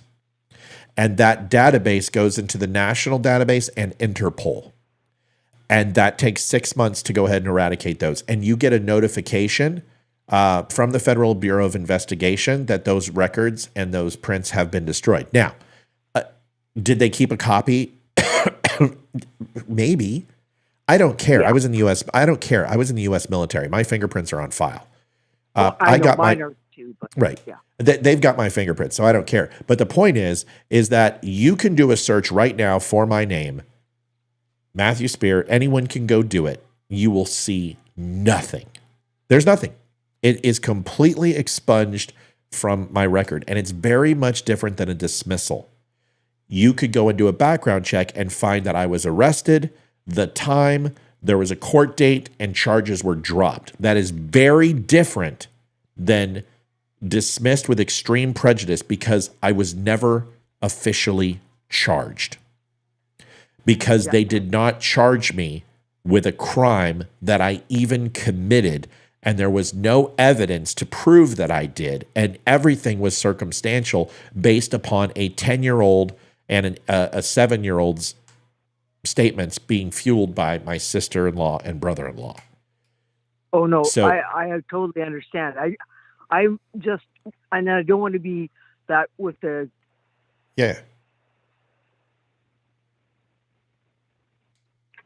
anybody like our Mounties, your FBI, whatever. I know they have the files, and I know because military, our fingerprints and security are going to be on file like forever and ever and ever. But it's the other little annotations like they do with the phone calls and all the rest of the stuff that's been going on. Allergies as well. Yeah. Holy crap. We got yellow pollen like it's just falling like snow. But anyways, no, I just, and that's why I was questioning your processes, because I know what ours up here is very, very well. It's 1,000% suspect. Like everybody's a criminal up here unless you vote liberal, but it is what it is. I just wanted to clarify on your end, like what do you see? Do you get to see the destruction? Do you get like, you put it in the burn bag and it's gone, like whatever, like, no, you don't get that.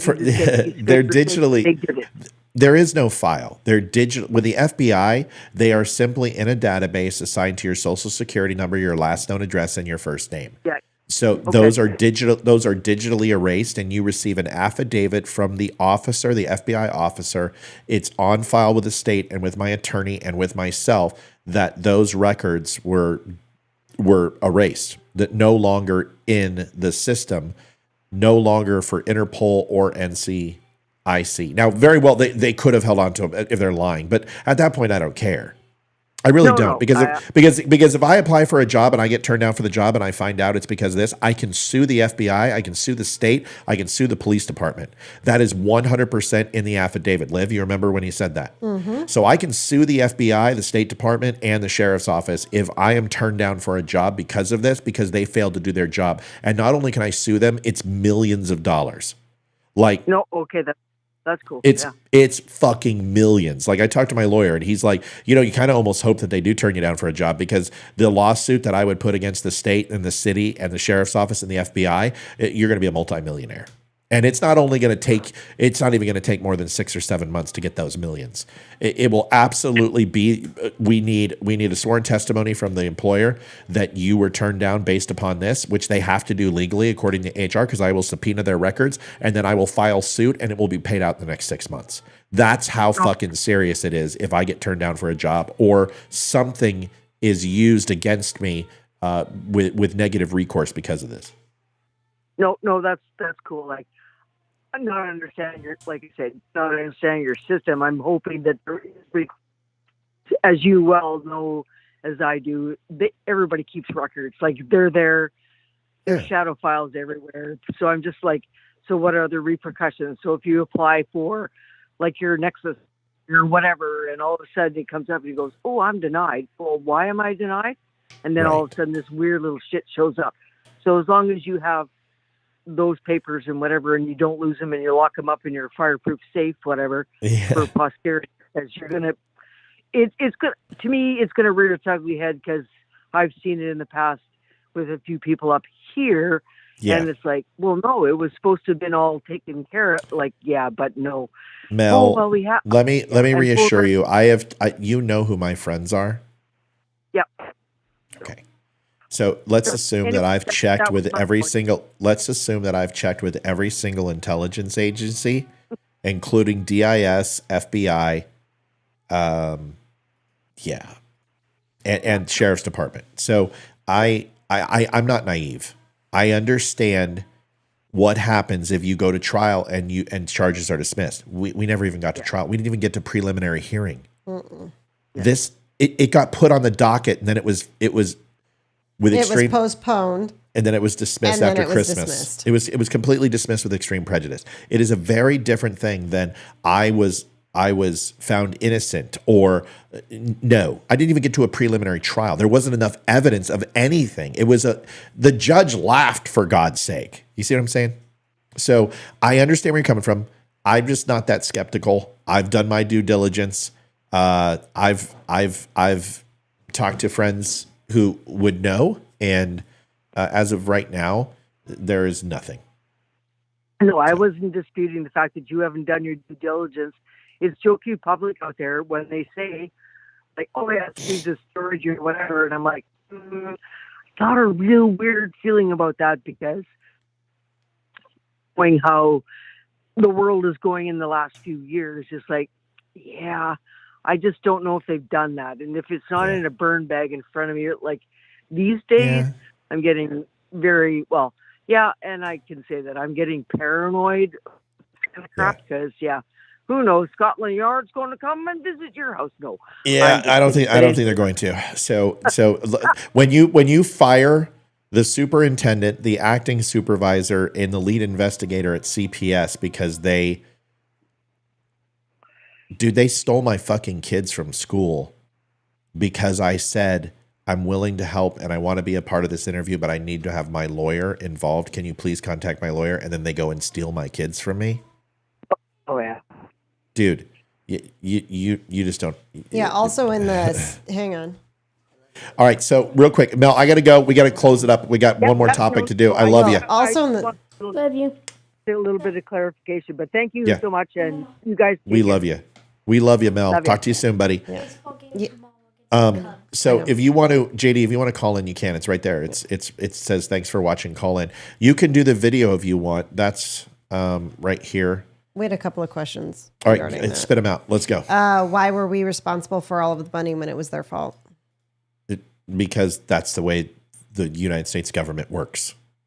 But here's the cool thing: is that it was actually the brother and sister-in-law who paid for it, because they vindictively were going to hold a very small portion of my father's will, which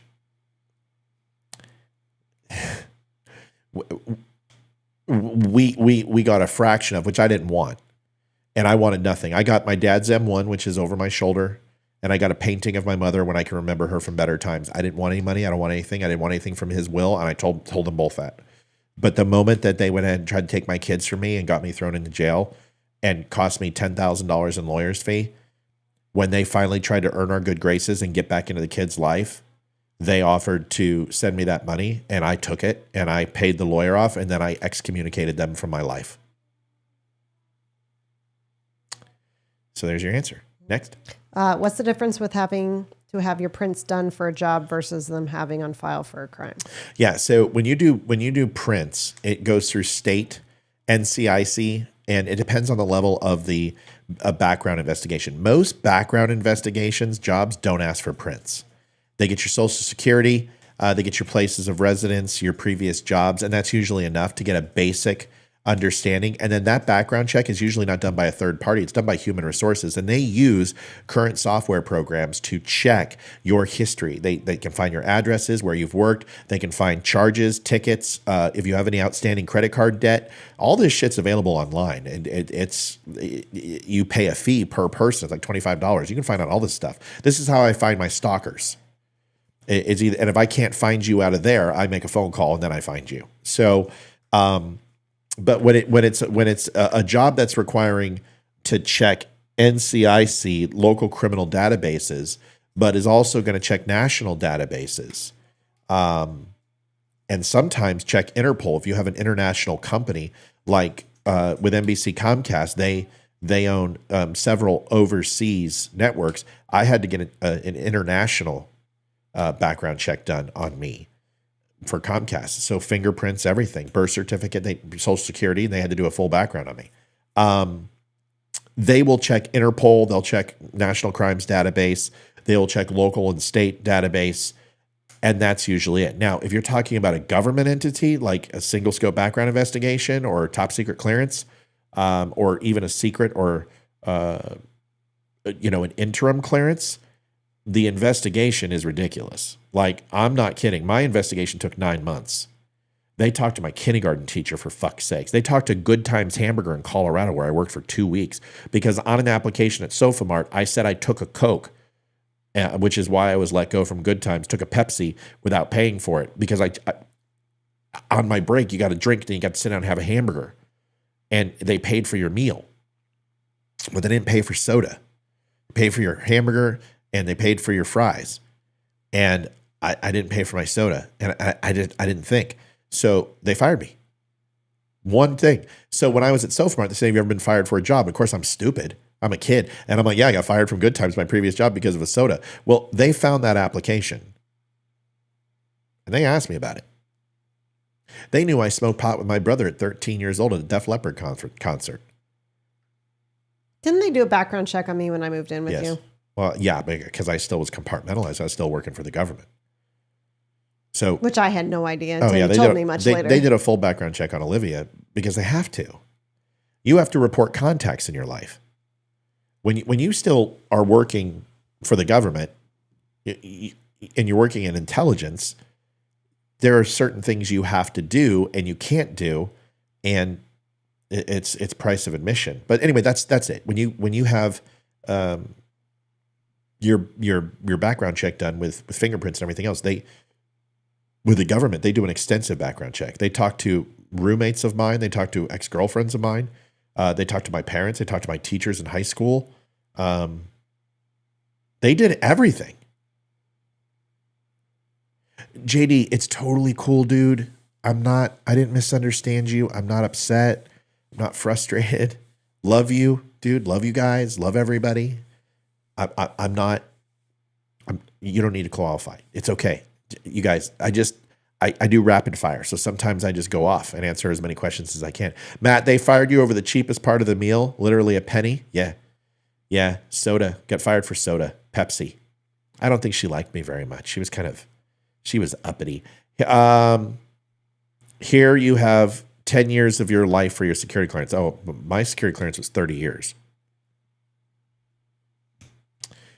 Some portions of my some of the things that I have, it's lifetime. I can't say shit for life. Some of it's 50, some of it's 30, some of it was 10, some of it was 3. But there's things that I know that I can never talk about. Never. Leroy will tell you that. So there's lifetime commitments that I have to make. Okay? All right, good question on Rumble. What's the question on Rumble? Kevin, you're going to have to help me with this one. All right. I don't know. All right. So there's one that I want to do real quick, and then we got to go because I'm tired. It's been a long freaking day. This is David Hogg. David Hogg was just recently in Virginia. David Hogg is going around the country, and he's trying to have guns banned. And he does this because he was unfortunately involved in a school shooting. So I got to respect that, right? He believes that guns caused the school shooting and not the person himself. And that's fine if he believes that. It's all cool. And JD? I got the question if you want to answer. Okay, JD, there's nothing to talk about. I know we're good, dude. We're so fucking good. We're good in the hood. Go ahead, Liv. Since everyone was fired, can we sue them civilly? I asked. So I spoke to my attorney and I said, listen, they just cleaned out the CPS office. And he's like, what? And I'm like, can I sue? And he's like, Matt, you were just charged with something, accused of something. You got away scot-free because you didn't do it. You're healing with your family. You're on a path of being a better person and controlling your voice and your anger, which puts you in this position to begin with. You have been exonerated of all possible responsibility of this. You've won. You got a beautiful family, a beautiful wife, and I would be happy to sue them for you. But I'm letting you know. but it's going to take years and you're going to be a target of thousands of dollars. And you're going to be a target because you have to sue the police department. You have to sue the detective. You have to sue the state. You have to sue the state's attorney. You have to sue the Commonwealth attorney and CPS. You can't just sue CPS because CPS is not responsible. They have almost blanket immunity on this. It would be the detectives. You would have to sue the school. And we would win, but your kids will never have another peaceful day in their life. You will never cross a street without getting a ticket. If you go after the cops, you better leave this town. And that's why we decided not to. That makes sense. Make sense? Mm-hmm. Yeah. So you don't sue cops. And honestly, it was just a fleeting, frustrated moment for me. I wanted to. I wanted to rain. I was ready to go in that hearing, and I was going to rain down fire. My lawyer, I was ready to burn it all down. My lawyer and I were going to go in there and burn it down. We were going to destroy them all. Like we had the case files. I had the points where they told my daughter to use words instead of saying spanking. The child abuse, the beatings, They made my children change their words, and instead, well, when we got punished, they mean you mean the beatings, and she's like, no.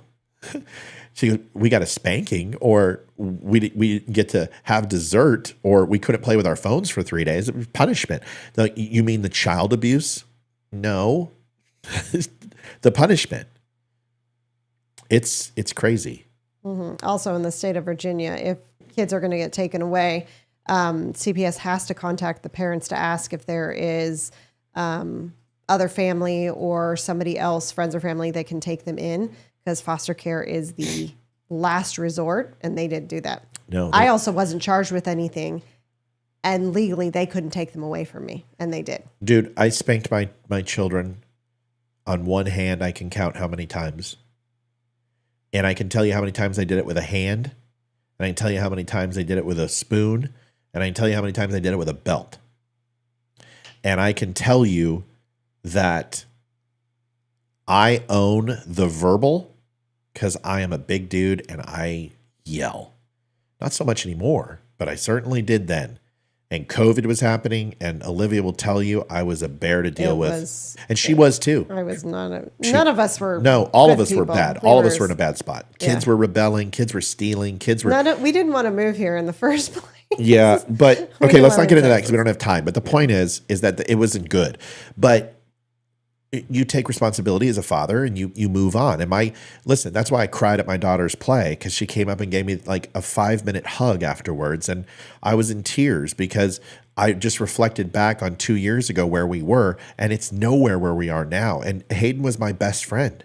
And for 10 years, we were best friends. And for 2 years, we hated each other. And to have your son say, I hate my dad, that's hard. So you got to do a lot of soul searching and a lot of learning. And even though a lot of that was fed by the fuckheads in California, they're my brother-in-law and sister, there's some truth in that. And you've got to take that as a father and learn that you're becoming your father. And I did.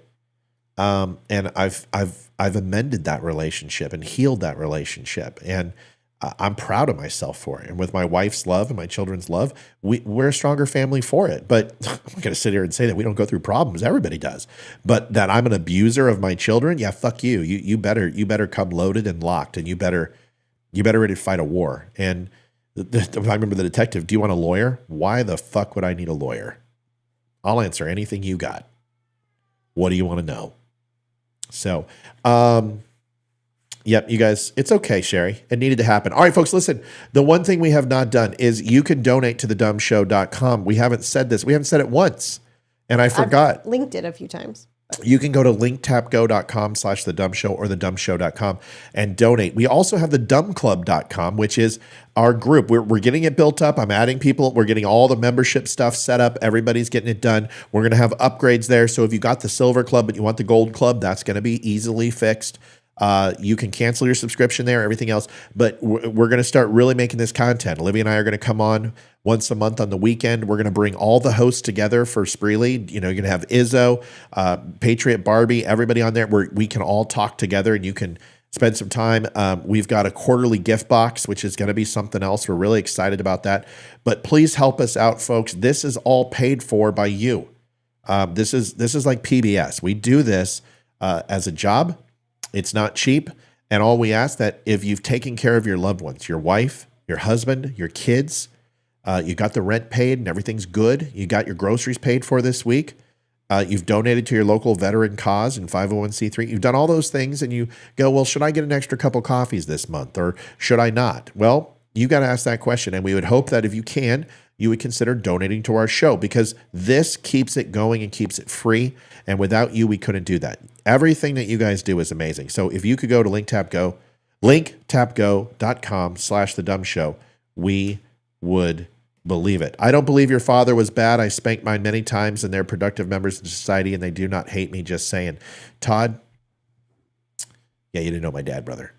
So that's a whole nother story. And I agree with you for the most part. And I thank you for saying that. My dad had his very good points and he had his very bad ones. When I say I'm not my father, it's because I was going down that path and that's self-reflection and it wasn't a good thing. So, but Todd, how about this? How about we table it and you and I can talk about it next time and maybe you can come on and tell me about your dad. I'll tell you about mine and we can bond and sing Kumbaya. I'm going to hold David Hogg for tomorrow.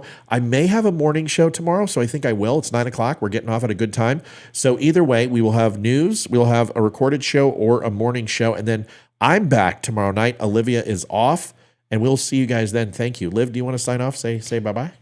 Night, y'all. What are mugs? It's muds. Tell them. Muds.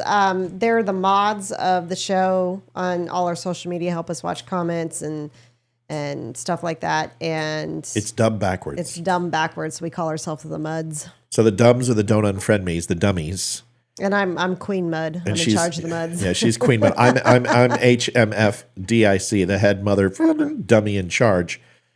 She's Queen Mud. And then the muds are the mods. So instead of calling them mods, we call them muds, which is dumb backwards. We have all these cool little names.